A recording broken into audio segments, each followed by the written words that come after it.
La palabra economía parece acorralarnos. Todos los días la leemos en cientos de notas, la escuchamos en la televisión, se cuela en muchas de nuestras conversaciones. Sin embargo, ¿sabemos de qué hablamos cuando hablamos de economía? ¿Qué es la economía?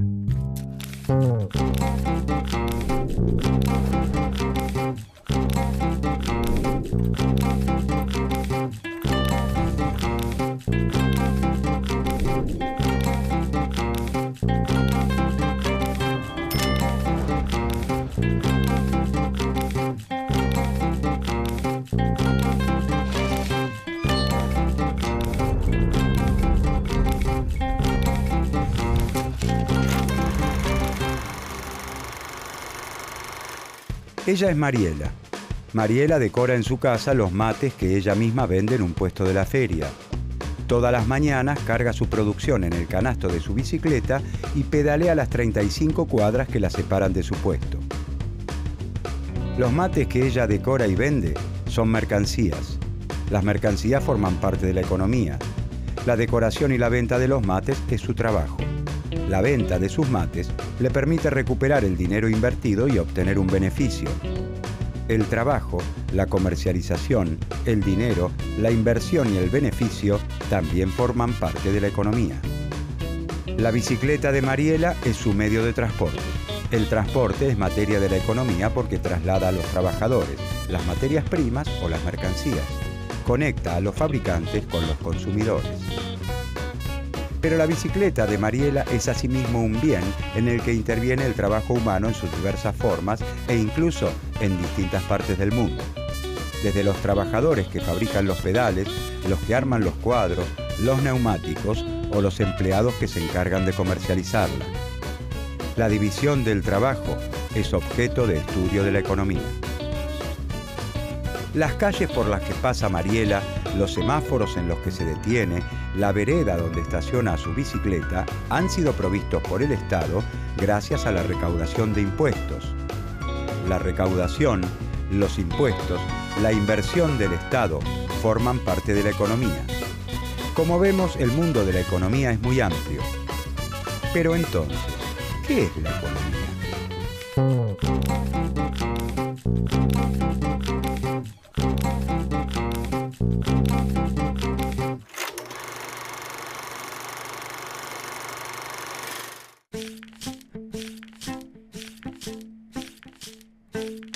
La economía es el conjunto de actividades que realizamos al producir, distribuir y consumir los bienes y servicios necesarios para vivir.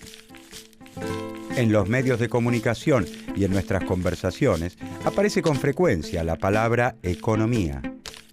La tapa de un diario nos dice que, según el ministro, la economía crecerá por sobre las expectativas.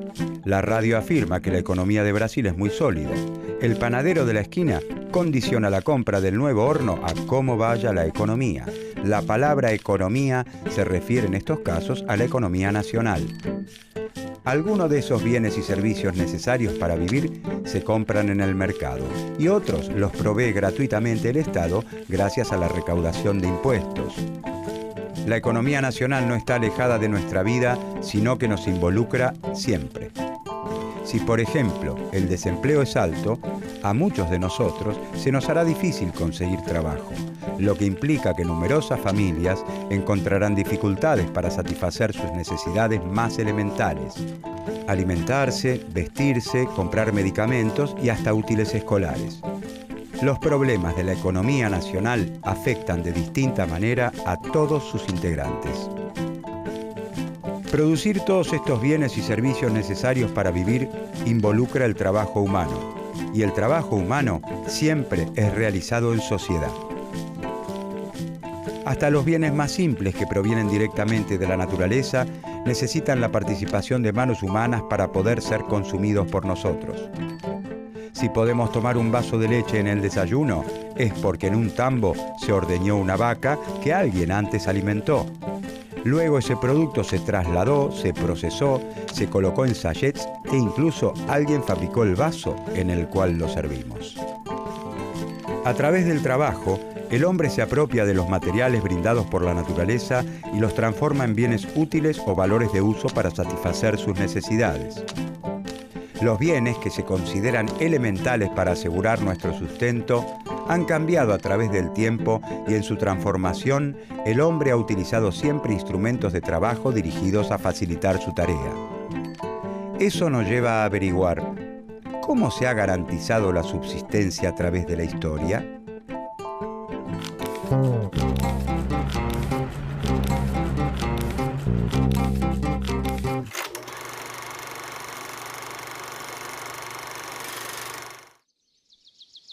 Con el correr del tiempo, algunos pueblos van aprendiendo distintas técnicas productivas que les permiten, entre otras cosas, criar ganado, sembrar y cosechar cereales, fabricar piezas de cerámica y otros utensilios necesarios para vivir. Pasan de métodos pasivos, como la recolección y la pesca, a controlar directamente la producción, con el consiguiente aumento de los recursos naturales disponibles. Los pueblos se vuelven entonces sedentarios. Se instalan en un lugar para poder cuidar sus cultivos y rebaños. Así se conforman las primeras aldeas. Los avances en el conocimiento técnico y en el desarrollo de la organización social van aumentando la productividad, es decir, el número de bienes producidos en la misma cantidad de tiempo de trabajo. Esto genera un excedente de producción permanente por sobre las necesidades de la comunidad. La aparición del excedente permite el desarrollo de las sociedades. Ya no es necesario que todos los integrantes de una sociedad se dediquen a la producción de los bienes imprescindibles para vivir. Esto da lugar al desarrollo de otras actividades socialmente necesarias: el arte, la ciencia, la filosofía. Al mismo tiempo, cuanto más prósperas van siendo las sociedades y se generan mayores riquezas, aumenta el deseo de dominar y utilizar esa riqueza para provecho personal. La propiedad social sobre los medios de producción es reemplazada entonces por la propiedad privada. El amo es dueño de la tierra y del esclavo, considerado un instrumento de trabajo, una herramienta más. Junto con el excedente aparecen las clases sociales. Este es uno de los grandes temas de la economía. Las clases sociales son grupos humanos. Cada uno de estos grupos en los que se divide la sociedad puede apropiarse del resultado del trabajo de otro de acuerdo al lugar que ocupa en el régimen de producción. La apropiación de la riqueza sobrante, del excedente, genera conflictos entre las clases sociales que se traducen en continuas luchas a lo largo de la historia. Obreros y capitalistas, señores y siervos, amos y esclavos. El grupo dominante busca reproducir las condiciones de vida vigentes, mientras que el grupo dominado lucha porque esa explotación se reduzca o desaparezca. Dependiendo de la clase social que tome las decisiones, este excedente podrá ser utilizado para construir pirámides, hacer la guerra, ser invertido en la creación de nuevas riquezas o para mejorar las condiciones de vida de las clases trabajadoras. Durante la época feudal, por ejemplo, la mayor parte del excedente es consumido en forma individual por las clases dominantes, los señores feudales, para sus lujos personales y no en forma productiva. En el sistema capitalista, en cambio, las empresas utilizan el excedente para renovar las máquinas, modernizar la empresa, adquirir materia prima y contratar trabajadores. A medida que las sociedades se tornan más complejas y las actividades productivas se diversifican, se profundiza la división del trabajo y el comercio. Algunos individuos se abocarán al trabajo de los metales, otros al del cuero o al del barro. Lo que antes era una disposición personal para tal o cual técnica se convierte en una especialización, en un oficio. Con la especialización, cada integrante de la sociedad satisface parte de sus necesidades con sus propios productos. Surge la necesidad de intercambiar los bienes que cada uno produce y le sobran por los que les sobran a los otros. Aparece el comercio, inicialmente bajo la forma del trueque. Pero esta forma tiene un inconveniente. Lo que una persona está dispuesta a intercambiar tiene que coincidir exactamente con lo que la otra quiere recibir y viceversa. El dinero resuelve este problema ya que es aceptado por todos. En un primer momento, la sal, los cueros o los camellos reemplazan el dinero como forma de pago. Con el tiempo se adoptan los metales preciosos, pero en la actualidad utilizamos el papel moneda. Rectángulos de papel con un número respaldados por un Estado soberano. ¿Por qué un billete de 100 pesos argentinos vale efectivamente 100 pesos argentinos y todos nosotros lo entregamos y recibimos considerando que efectivamente su valor es de 100 pesos? Porque así lo establece el Estado argentino, que al emitirlos les otorga respaldo. A nivel internacional, la moneda utilizada es el dólar. Al igual que el dinero emitido por cualquier otro Estado nacional, un billete de $100 vale $100 porque así lo establece el Estado estadounidense. Todos estos cambios en las técnicas de producción y en la forma en la que los hombres han intercambiado los bienes para satisfacer sus necesidades han ido transformando el mundo de las primeras formas de organización social y con él las preguntas que los pensadores de su tiempo se han hecho en relación con la naturaleza y la vida en sociedad.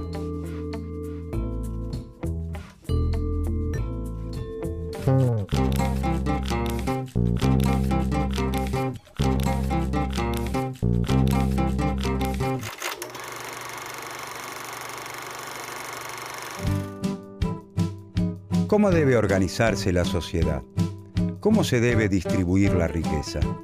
¿Por qué un producto se intercambia por otro en determinada proporción y no en otra? A través de los siglos, una multitud de pensadores, filósofos, profetas y sabios de diversas disciplinas se han hecho estas y otras preguntas. Pero a partir de los cambios vertiginosos que se producen en los siglos XV y XVI en el terreno de las ideas y de las técnicas de producción, comienza a delinearse un campo común, el de la economía. Esta disciplina es la economía política, que no solo se propone entender por qué los hechos económicos ocurren de determinada manera, sino establecer cuáles son las políticas más adecuadas para lograr la prosperidad de la sociedad.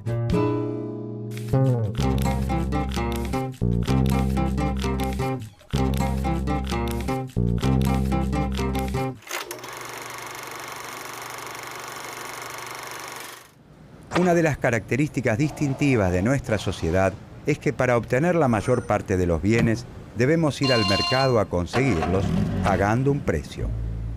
Cada vez son más los bienes y servicios que se compran y venden. Todo tiene precio. Actividades que antes estaban confinadas al ámbito doméstico, como la cocina o la limpieza y el orden del hogar, hoy se compran y se venden. Para el capitalismo, los productos del trabajo humano no son solo valores de uso o bienes útiles, sino también valores de cambio. Tienen un precio. Antes del régimen capitalista, la producción se guiaba por las necesidades de la sociedad. Así ocurre tanto en los pueblos, que recogen todavía su alimento, como en las que realizan actividades de agricultura y ganadería. El antiguo Egipto presenta rasgos económicos similares. Los reyes o sacerdotes que centralizan los excedentes los utilizan para satisfacer sus propias necesidades o las de la comunidad, no con la venta como destino principal. Son economías productoras de bienes útiles o valores de uso. La producción no se realiza con el objeto último de la venta. Es decir, los bienes no tienen en general la forma de mercancías. Responden a las decisiones de un faraón, rey o señor feudal que decide qué se produce y cómo se distribuye lo producido de manera tal que se asegure la subsistencia de todos. A partir del capitalismo, la producción y distribución de bienes y servicios se organiza por medio del mercado. Como siempre ha ocurrido, y mucho más que antes, en el capitalismo todos necesitamos del trabajo de los otros para vivir. Nadie se encarga de fabricar su propia ropa, elaborar sus alimentos, ni darse clases de inglés a sí mismo. Los individuos, como parte integrante de una comunidad, desarrollan una división de tareas para poder satisfacer sus necesidades de una forma más eficiente. Todos necesitamos del trabajo de los otros para vivir, pero la organización de esta actividad no es consciente.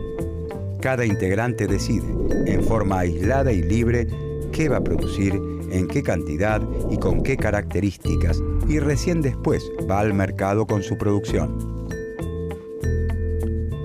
No hay una organización del trabajo social que, partiendo de identificar las necesidades, organice las actividades para realizar como ocurría en las sociedades anteriores al régimen capitalista. En otras sociedades, el intercambio existe, pero no es la forma general de organización de la actividad económica. Si dos comunidades cuentan con excedentes ocasionales de diferentes productos, se dan las condiciones para el cambio. En el capitalismo, sin embargo, nadie se encarga de preguntar, a ver, ¿qué necesitamos? ¿Cómo nos organizamos para producir esto que necesitamos? ¿Cuántos litros de leche?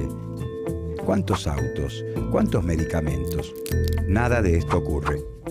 Nadie controla la distribución del trabajo entre las distintas ramas de la producción, ni entre las empresas particulares. En el capitalismo, nadie da órdenes excepto el mercado. Cada productor puede producir tanto como quiera y esta producción no se realiza de acuerdo a las necesidades sociales.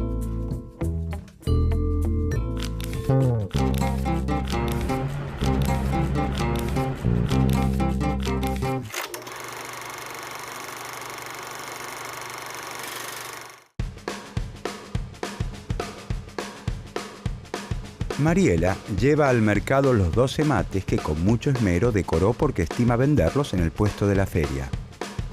Ella no sabe si tomó la decisión correcta. La cantidad de mates que compró y decoró no depende de cuántas personas crea Mariela que los necesitan. Lo único que a ella le interesa es que a los turistas que visitan la feria les gusten los artículos que ella decora y fundamentalmente que dispongan del dinero para comprarlos. De no ser así, su emprendimiento correría el riesgo de sucumbir. En el sistema capitalista es muy difícil que coincidan la oferta y la demanda de los distintos bienes, entendida esta última no solo como una necesidad, sino como una disposición de dinero para comprar. Si Mariela compró y decoró más mates de los que pudo vender, habrá dilapidado trabajo social. La capacidad de trabajo de la sociedad que utilizó en los mates no vendidos fue desaprovechada. Esa capacidad debería haberse destinado a otra actividad. En el régimen capitalista es frecuente que la producción sea superior a la demanda efectiva, es decir, que sobren muchos bienes, o que sea inferior a ella, es decir, que no alcancen. En las sociedades que organizan conscientemente la producción, como las primeras formas de organización social, este tiempo no habría sido malgastado, sino que se habría asignado a priori a otra actividad. En el mercado, esto se revela a posteriori, una vez que los bienes ya fueron producidos. En el mercado no hay un acuerdo, un faraón o un señor feudal que diga qué hay que producir. El sistema capitalista es, por lo tanto, una forma particular de organizar el trabajo distinta a las anteriores.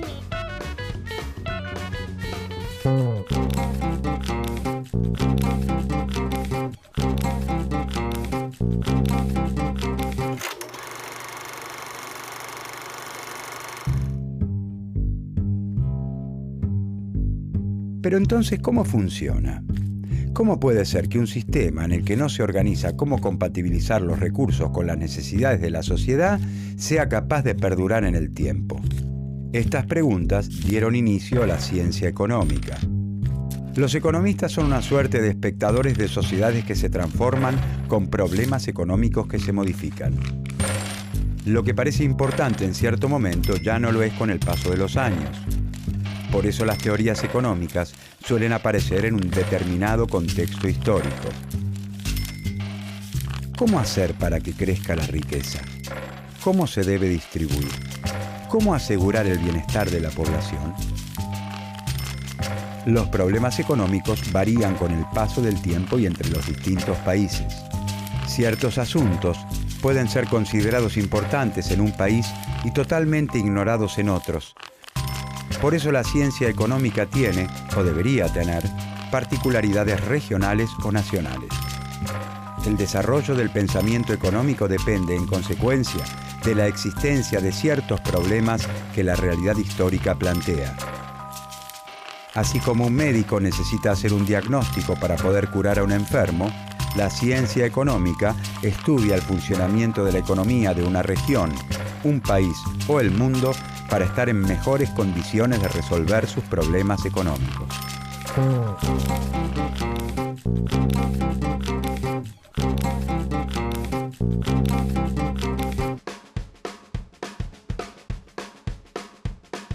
Los números de la economía parecen invadirlo todo. Sin embargo, la economía no tiene por objeto el estudio de los números. Utiliza la matemática como una herramienta, pero le interesan las relaciones sociales, porque la economía es una ciencia social, ya que las actividades de producción, distribución y consumo involucran relaciones entre los hombres y las mujeres que integran una sociedad.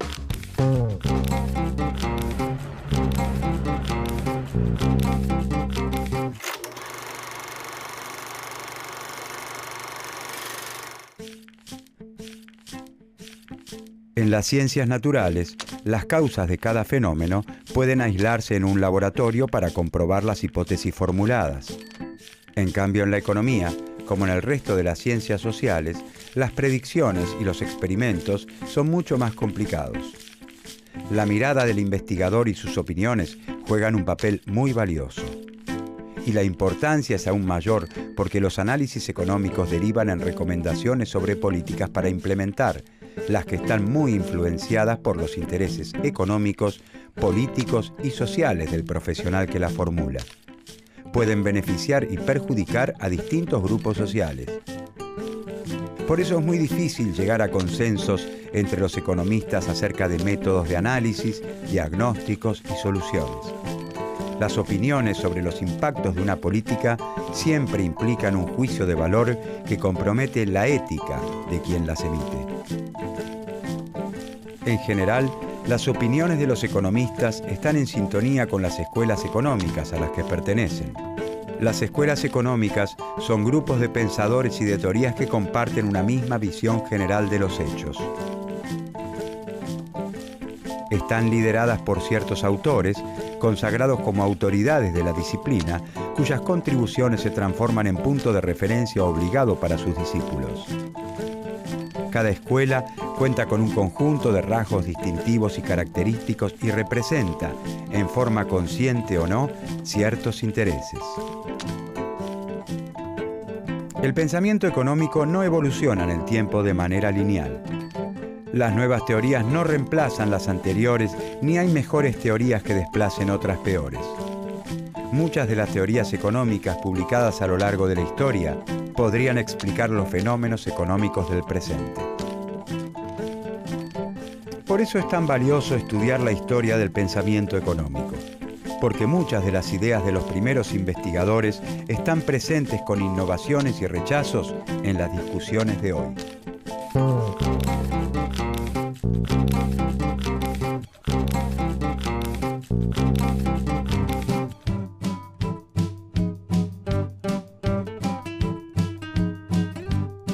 En esta serie sobre el pensamiento económico, veremos cuáles han sido los principales problemas que abordó la economía a través de su historia, cuándo surgieron, por qué lo hicieron en ese momento histórico y no en otro, qué intereses estaban en juego en ese entonces, en qué se parecen esos momentos históricos a los nuestros y qué nos aportan para poder comprender las discusiones sobre la economía de hoy.